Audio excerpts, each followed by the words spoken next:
podcast es presentado por Anáhuac Media, una coproducción del Centro de Medios y la Escuela de Comunicación de la Universidad Anáhuac Querétaro. Ahora escuchas.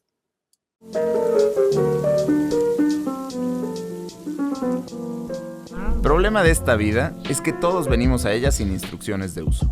¿O si las hay?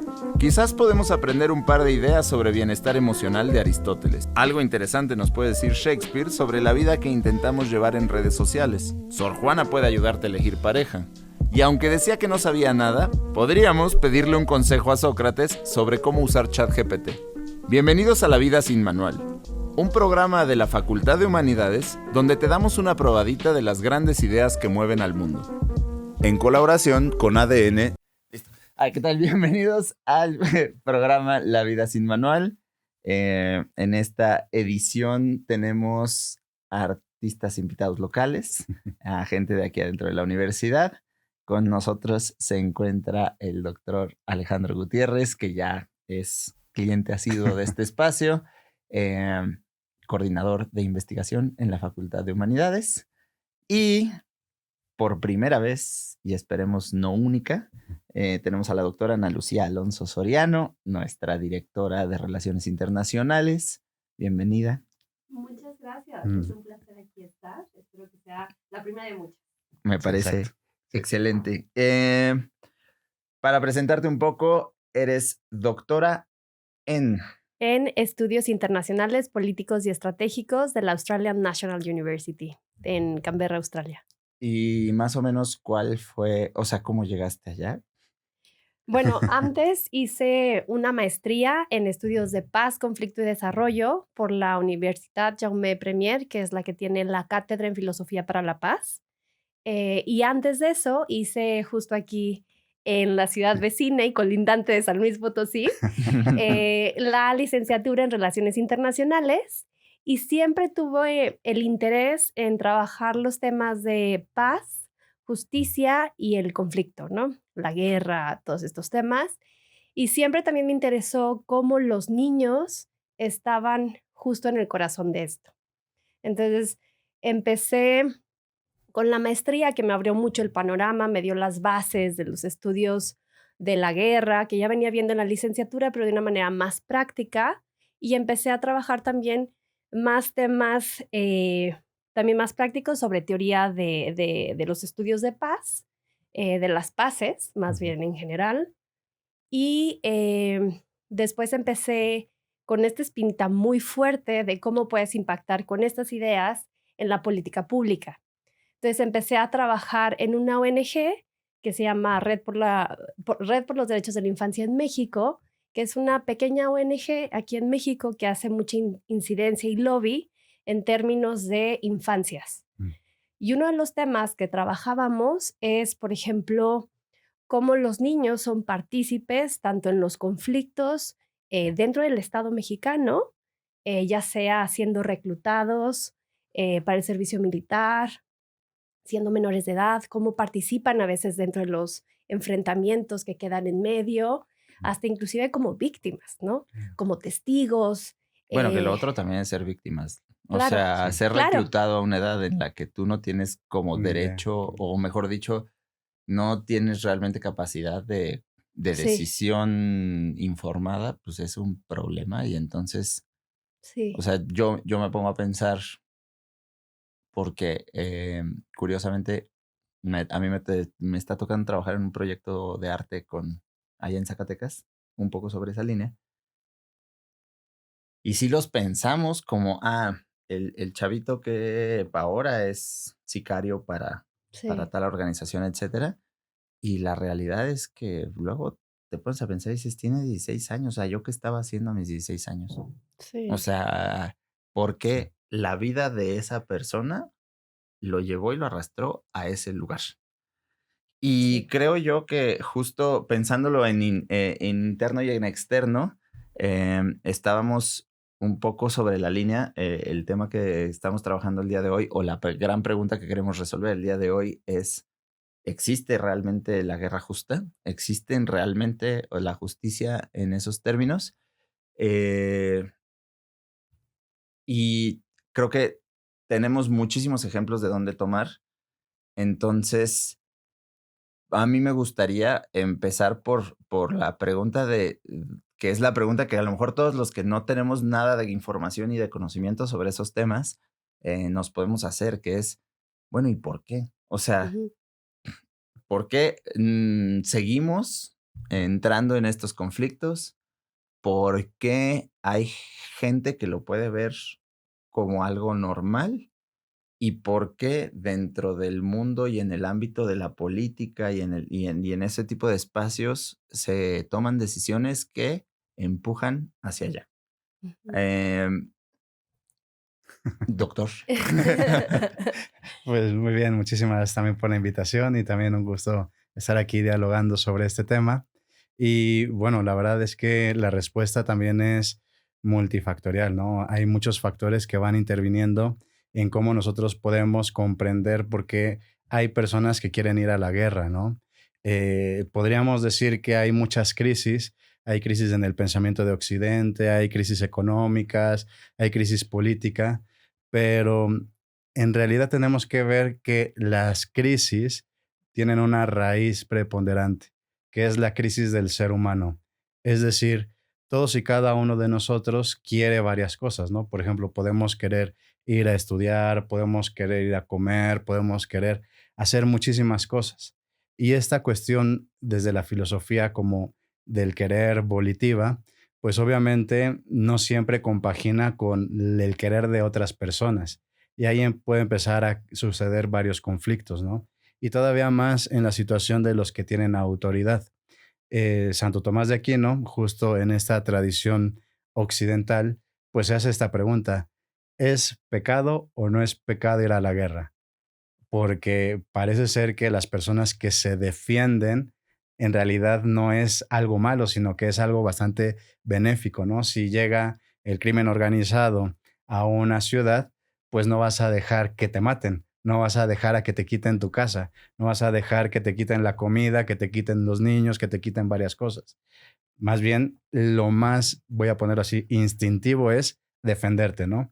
Y en esa defensa, pues podríamos decir, dentro de la tradición occidental y también judeocristiana, ¿es pecado o no es pecado ir a la guerra? Porque justamente la pregunta todavía anterior ¿es pecado o no es pecado matar a otra persona?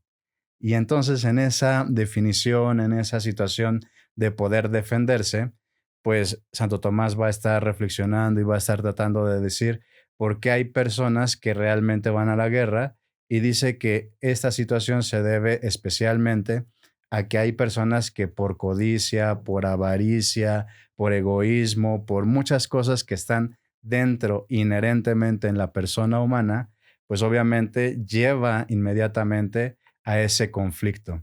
Todavía más si lo pensamos desde el ámbito como cristiano, el pecado original lo que hace es querer dominar las demás cosas, y entre ellos dominar a las demás personas y dominar territorios.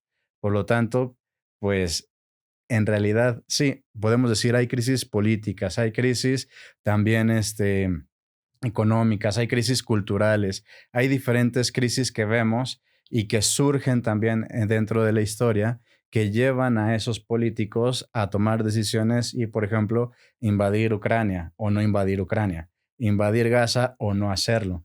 Y así podemos decir, bueno, pues sí, podrían tomar el argumento de que es totalmente legítimo, lícito tomarlo porque les pertenece, pero ¿a quién le pertenece la tierra? Y aquí entonces es más una cuestión de el querer del ser humano que quiere justo tomar cosas que no le corresponden. Y bueno, eso por un lado, ¿no? O sea, como el corazón del problema, digamos, es, a final de cuentas, la avaricia y el deseo de acumulación y el acaparamiento. Ujú. De todas formas, en el tema de la legítima defensa, de decir, o sea, ya no queda de otra, se agotaron los recursos. ¿Cuándo genuinamente se agotan los recursos? Es decir, ¿cuándo puedes justificar o por qué pareciera o alguien quisiera hacer sonar como justificable eh, un conflicto que pareciera que aparte es un problema de percepción? O sea, Ujú. lo pienso mucho en el caso que tenemos todos en la cabeza actualmente, que es el conflicto Palestina-Israel.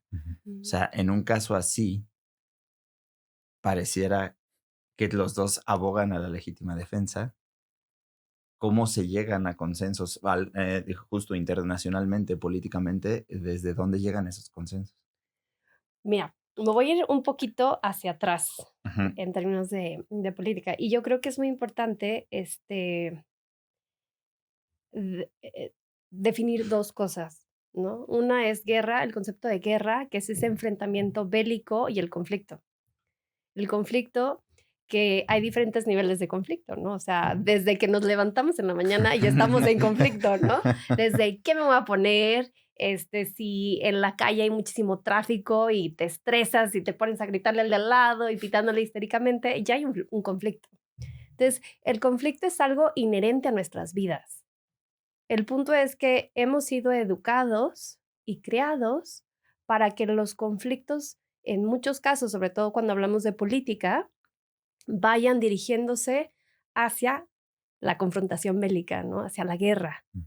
Pero es una forma aprendida de resolver un problema. Entonces, hago un poquito este cambio porque creo que cuando estamos hablando justo de estos conceptos como de guerra y conflicto, terminan estando muy politizados y a veces termina siendo como si fuera algo ajeno a nuestras vidas, cuando lo tenemos ahí. Es algo muy conocido, es el elefante blanco en la sala.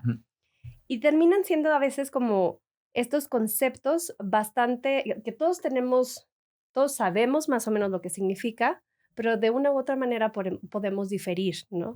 Como en el concepto de paz, que es un concepto muy abstracto, muy amplio, que puede incluir todo y nada a la vez, ¿no? Porque es bastante también utópico de cada quien. En este sentido, cuando hablamos de que algo es justo, ¿cuál es el concepto de justicia que tenemos? O sea, ¿va a ser un tipo de justicia basado en las normas internacionales, en la construcción de la legalidad, ¿no? De que se deben de seguir ciertos puntos para poder justificar algo? O más bien estamos hablando de algo que es justo por el bien de todos en términos sociales, más robustos, ¿no? Entonces, aquí entra una gran como dicotomía, yo creo, dentro del pensamiento político, porque hay varios autores que, o sea, por ejemplo, desde los griegos, ¿no? Con Tucídides, que ya estaban hablando de la importancia de la justicia, o sea, hay guerras justas, el dañar al otro es justo, ¿no? O sea, es como una constante que hemos tenido en la sociedad, en los seres humanos, más bien. Sí. Como, ¿en qué momento puedes justificar hacer daño al otro, como lo decías, ¿no? Y eso pasa inclusive ahora en términos políticos. La diferencia es que ahora hay todo un marco internacional donde puedes decir, bueno, tiene que haber una autoridad estatal reconocida que pueda declarar la guerra, ¿no? Segundo, que sea una causa justa. Muchas veces se justifica a través de violaciones a los derechos humanos o que estén en riesgo. Y casi siempre cuando estamos hablando de eso, estamos hablando que se van a empaquetar a las mujeres y a los niños dentro del término de civiles que se deben de proteger. ¿Por qué? Porque representan la vida. Que una comunidad perdure en el tiempo, son el futuro. Las mujeres porque se van a reproducir biológicamente, van a reproducir a la comunidad, no nada más en términos biológicos, sino también en términos de crianza, en términos de pasar la cultura, el idioma y varias costumbres. Y los niños porque representan la semilla del futuro.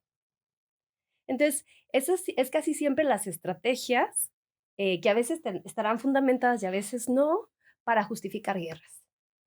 Y se habla de la responsabilidad para proteger, ¿no? Entonces, ya no se habla tanto en términos de soberanía, Sí.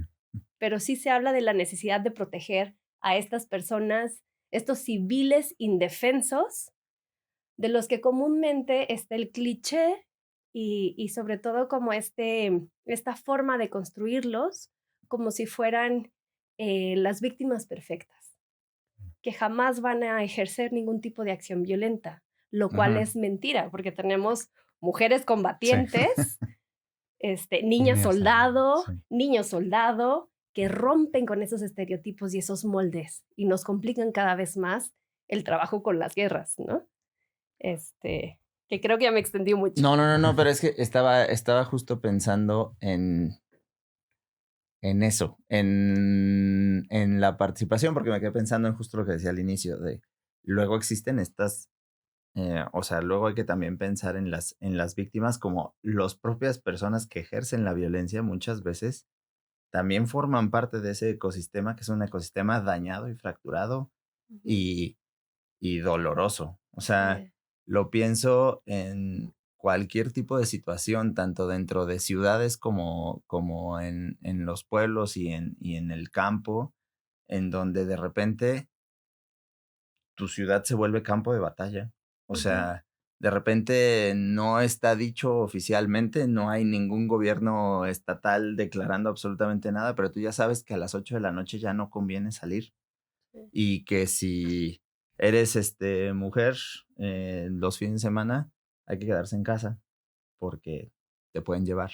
Y entonces, pero también existe esta otra línea, y yo lo pensaba también con lo que decía Alejandro, del tema de las autodefensas y de estas nuevas formas de organización que han ido surgiendo en Claro. México, de estas comunidades que se organizan, que se declaran autónomas, que dicen nosotros entonces vamos a tener que defendernos.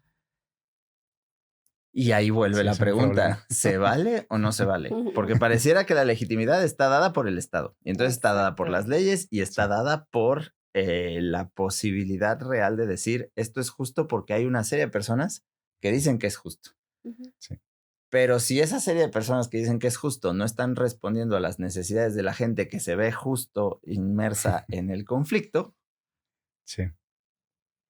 ¿qué es lo que sucede en esos casos? A ver, habrá que, justo lo que dice Ana Lucía, hay que analizar justo también los conceptos, porque dependiendo de cómo concibas ese concepto, será como puedas también responder, ¿no? Por ejemplo, en la cuestión del concepto de justicia, normalmente se recurre a la definición casi conocida de Ulpiano, que es la constante y perpetua voluntad de dar a cada uno según su derecho. Esa definición de Ulpiano, pues casi siempre la conocemos como dar a cada uno lo que le corresponde, ¿no? Pero esta definición a veces como que queda corta. Y en esta situación que dice Ulpiano de dar a cada uno según su derecho, la constante y perpetua voluntad de dar a cada uno según su derecho, pues se vuelve bastante problemática porque no siempre, no constantemente damos lo que le corresponde a la otra persona. Tal vez si vas manejando, pues el derecho de la persona es que tiene que ir a cierta velocidad. Puede ser que el peatón tiene todo el derecho de caminar y pues obviamente a veces le aventamos el coche porque creemos que es más importante nuestra propia situación, también al de la bicicleta, etcétera, ¿no? Y entonces el concepto de derecho se vuelve bastante relevante en esta situación de una causa justa, como decía Ana Lucía, pero también del concepto de guerra justa. Porque cuando se analiza el concepto de derecho, también tenemos que ponernos en lo que se conoce como justnaturalismo, que es atender a la naturaleza humana o a un positivismo en el ámbito del derecho, lo que dicta cada una de las sociedades a través de los diputados, a través de los municipios, gobiernos, a nivel internacional, etcétera. Y en ese caso del derecho, podemos decir que naturalmente, dice Santo Tomás, por ejemplo, que todos debemos primero conservar la vida. Entonces, a partir de ese argumento, normalmente se aboga por la legítima defensa. Si yo voy caminando por la calle y me tratan de asaltar, tengo la legítima defensa de que, pues, si yo sé algo de karate o de judo, puedo golpear a la otra persona y Cosa cero escapar. recomendable porque Exactamente. se sabe que lo que hay que hacer es correr. Exactamente. Volvemos a... Entonces ahí uno puede justo salir, pero no para matar a la otra persona, porque hay una intencionalidad, ya no es defenderte, sino matar a la otra persona. Y ahí ya se vuelve injusta la acción de la legítima defensa. Y todavía más cuando se habla de derecho, dice Santo Tomás que debe ser para preservar la comunidad, también buscando el bien común, buscando la sociabilidad y buscando la paz. Entonces, atendiendo a este segundo argumento del derecho, dice Santo Tomás, ok, o sea, una guerra justa y todavía más pensando tal vez en las legítimas defensas, en los grupos de autodefensa, pues será justo siempre y cuando exista esta causa justa de buscar siempre preservar a la comunidad. Es decir, de que pues alguien ajeno que viene con violencia, que viene con armas, que viene para violar mujeres, para secuestrar niños, para quitarte tus campos, etcétera, pues obviamente dice esta teoría que es legítimo que tú puedas defenderte, siempre y cuando se enmarque en esta cuestión del derecho natural, porque volvemos a la misma situación. Si yo tengo toda la intencionalidad de matar a otra persona, ahí se convierte totalmente en injusto esta acción y por lo tanto sí debe existir también consecuencias jurídicas, penales a la persona que tiene la intencionalidad de matar, más no de preservar a la comunidad, la paz y también el bien común. Ahora bien. Eso es lo ideal, Ya eso lo es lo había bonito.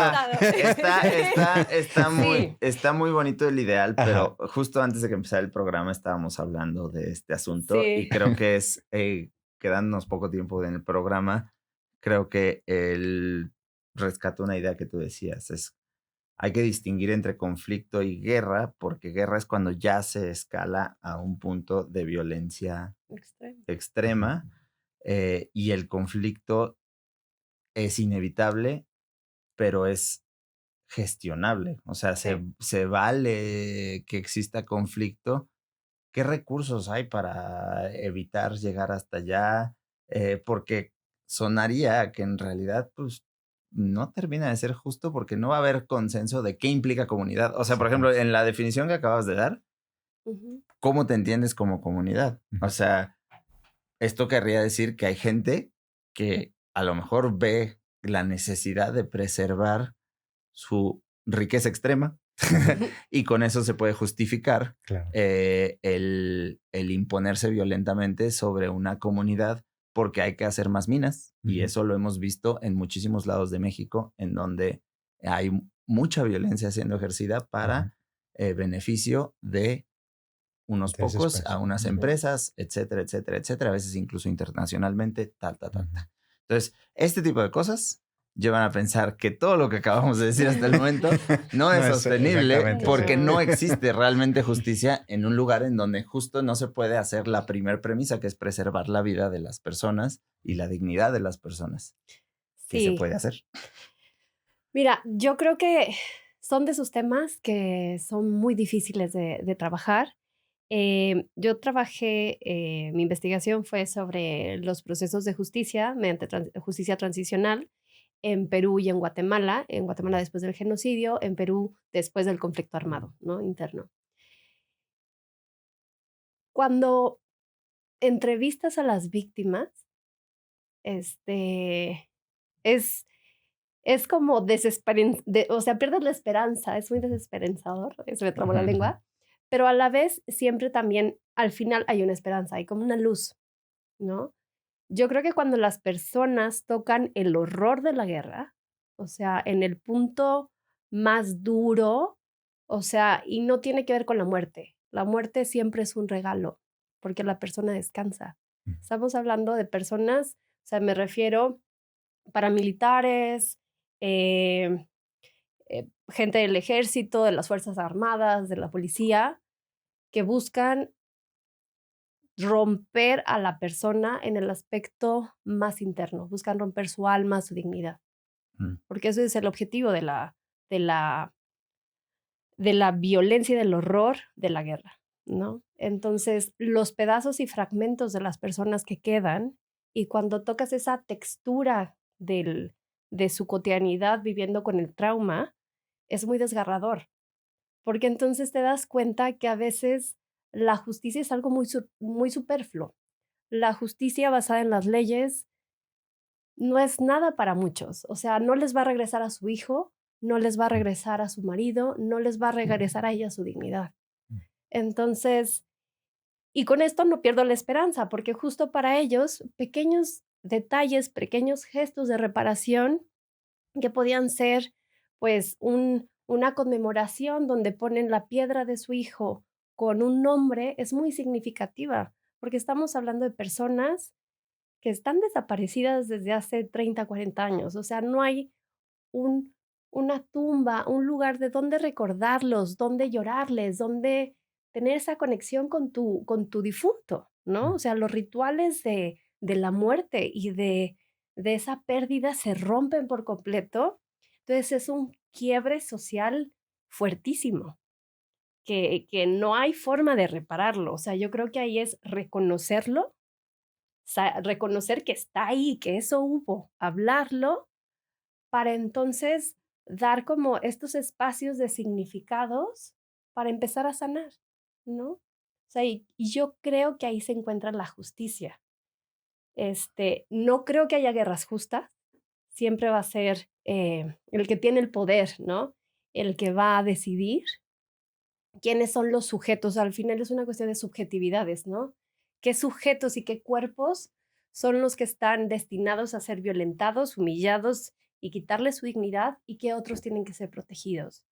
Pero para mí es una decisión completamente política y que la guerra pues no es otra cosa que la continuación de esa política. Aquí Alejandra hace cara y yo quiero Perdón. agregar. No, es que me parece una interesante reflexión. O sea, me quedé pensando muchísimas cosas. Solamente parto de esta primera cosa y ya después concluyo. Definitivamente esta idea de la teoría de la guerra justa que se hace en este marco occidental, pues de hecho el Papa Francisco había mencionado que con la interrupción de las armas letales autónomas, de los robots asesinos, de los drones, ya se había acabado esta teoría de la guerra justa, como que ya vivimos el requiem de la guerra justa, ¿no? Ya está ahí sepultada esta teoría. Pero esta idea de considerar la muerte también como un regalo, de también pensar que somos seres para la muerte, que vamos a llegar ahí en algún momento, creo que ahí está también un punto bastante importante que nos da miedo a todos, ¿no? O sea, no queremos morir y es algo natural, pero que en realidad creo que todos debemos estar reflexionando sobre ella, ¿no? ¿Cómo queremos morir? Obviamente nadie quiere morir a balazos, nadie quiere morir acuchillado, nadie quiere morir con una bomba, y eso es lo terrible, ¿no?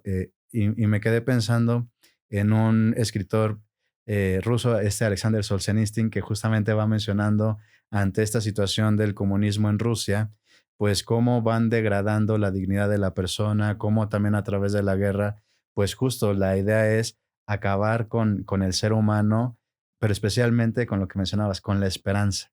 Y entonces, naturalmente, nosotros como seres humanos estamos buscando siempre una esperanza, ¿no? Pero cuando vives en la guerra, como que se está acabando esa esperanza y es un factor importante que utilizan muchos de los estadistas, muchos de los militares para que la gente se desesperance y diga, ya no quiero más, o sea, mejor es morir, ¿no? Sí. Pues estamos ya llegando al final del programa y creo que normalmente hacemos esta reflexión de cierre para llevarse algo. O sea, la idea es como, ¿y qué sale de todo esto? Y me voy a quedar con esa idea, o sea, como recolectando la idea de la esperanza, recolectando la idea de en dónde realmente está la justicia. Creo que la justicia está en la reparación. O sea, no hay manera o sea, no hay forma de sostener que pueda haber una guerra justa, que pasar por ahí es algo necesario. O sea, creo que es inevitable quizás en algunos casos, pero necesario me parece exagerado. Y más bien hacia donde tenemos que apuntar es siempre hacia la reparación, a la reconciliación, al perdón, a la paz. Literal, a veces hacer las paces con lo que pasó, incluido muchas veces esta idea de la muerte. Y por eso también respetar mucho estas luchas por los desaparecidos, por visibilizar a estas personas que no hemos podido encontrar sus cuerpos, pues, por nombrar a cada persona, por encontrar estos lugares y crear estos espacios para que se puedan dar estas discusiones. Y en ese sentido, pues creo que no hay mucho más que podamos decir. Les agradezco mucho a los dos por haber estado aquí con nosotros. Espero que hayas disfrutado esta primera conversación. Muchas gracias. Y a todos las personas que nos están escuchando, los invitamos a seguirnos en redes. Este tema lo quisimos presentar también porque nosotros vamos a tener un taller de perdón y reconciliación, que es un taller que está organizando la Facultad de Humanidades, y es un programa que busca justo esto, busca que desde los conflictos más pequeños, desde la parte personal, los encontronazos que luego tenemos dentro de nuestros espacios familiares y laborales, hasta dentro de espacios e instituciones en donde podamos reconocer estrategias para generar estos espacios de perdón, de sanación, de reconciliación y de devolución de la esperanza en una armonía común. Así que muchas gracias por habernos escuchado. Muchas gracias a ustedes dos. Me encanta tenerlos por aquí. Luego se me ponen muy elevados, pero... Gracias. Pero así sucede en este espacio. Muy amables a todos por habernos escuchado y nos vemos en el siguiente programa de La Vida Sin Manual. Gracias por acompañarnos. Y aunque tal vez no tengamos todas las respuestas, con estas ideas es hora de seguir viviendo La Vida Sin Manual, un programa de la Facultad de Humanidades, en colaboración con ADN Digital Media.